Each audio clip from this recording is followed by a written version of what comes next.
السلام علیکم ورحمۃ اللہ وبرکاتہ۔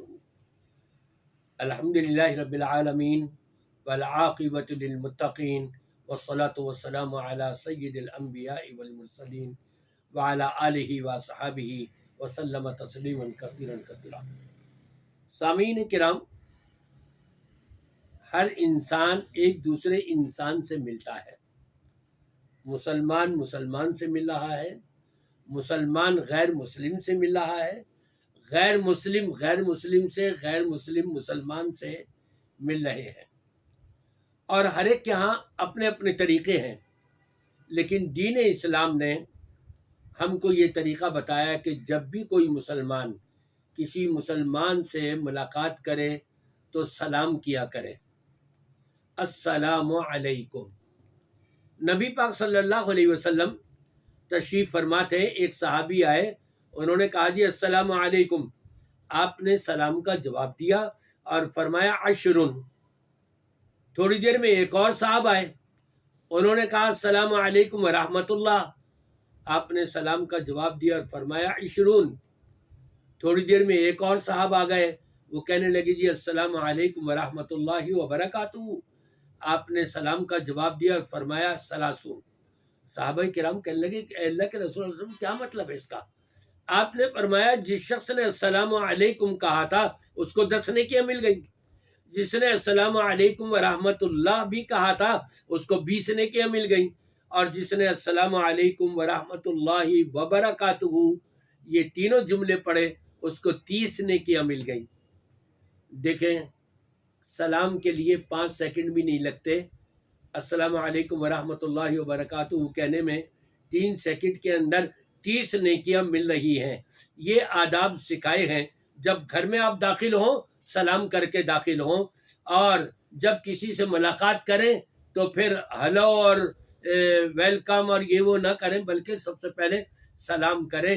یہ ایک مسلمان دوسرے مسلمان کو سلام کرے گا، بلکہ ایک روایت میں یہاں تک آتا ہے اگر کوئی شخص تم سے بغیر سلام کے کوئی بات کرے اس کے سلام کا جواب بھی نہیں دینا۔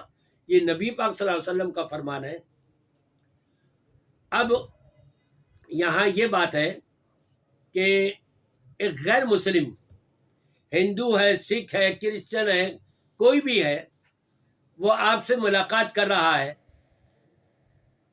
آپ اس کو سلام کرنے میں پہل نہیں کریں گے۔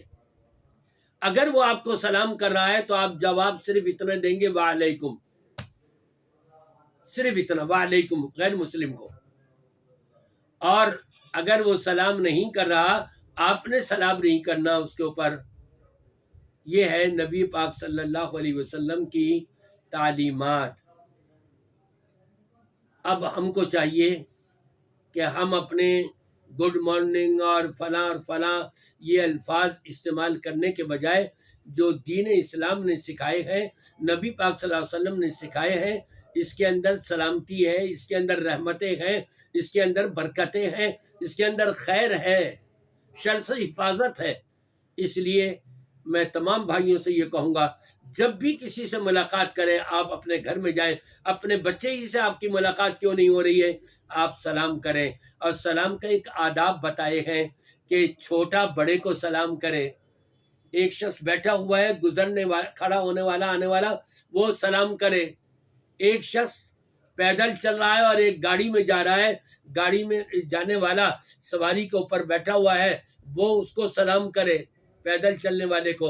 اگر اس کے برعکس بڑے نے چھوٹے کو سلام کر لیا، یا بیٹھے ہوئے نے کھڑے ہوئے کو یا گزرنے والے کو سلام کر لیا، کوئی حرج نہیں ہے، لیکن اولا اور افضل یہی ہے کہ چھوٹا بڑے کو سلام کرے۔ یہ ترتیب جو بتائی گئی ہے اس کو ملحوظ رکھنا، یہ اس میں زیادہ بھلائی اور خیر ہے۔ میری دعا ہے کہ اللہ تبارک و تعالی ہم سب کو اس کے اوپر عمل کرنے کی توفیق عطا فرمائے، تاکہ ہماری زندگی کے اندر سلامتیاں بھی ہم کو ملے، رب کی رحمتیں بھی ملیں، اور رب کی برکتیں بھی نصیب ہوتی رہیں۔ سنن ابو داؤد کی روایت ہے، حضرت ابو ذر رضی اللہ تعالیٰ عنہ سے پوچھنے والے نے پوچھا کہ جب تم نبی کریم صلی اللہ علیہ وسلم سے ملاقات کرتے تو آپ مصافحہ کیا کرتے تھے؟ کہنے لگی میں جب بھی ملاقات کرتا آپ مجھ سے مسافہ کیا کرتے تھے، میں آپ سے مسافہ کیا کرتا تھا۔ ایک صاحب نے کہا کہ جی ہم جس مسجد میں نماز پڑھتے ہیں وہاں کے امام صاحب کہتے ہیں بس سلام کر لو، ہاتھ ملانے کی ضرورت نہیں ہے، مسافے کی کوئی دلیل نہیں ہے۔ انا للہ و انا الیہ راجعون۔ ایسے ان پڑھ لوگ جب نماز پڑھانے کے لیے مصلی سنبھال لیں، اپنا نوکری کرنے کے لیے، ان کو دین کا علم نہ ہو اور ایسی فتوی دینے لگ جائیں، اللہ تعالیٰ ایسے لوگوں کو ہدایت عطا فرمائے۔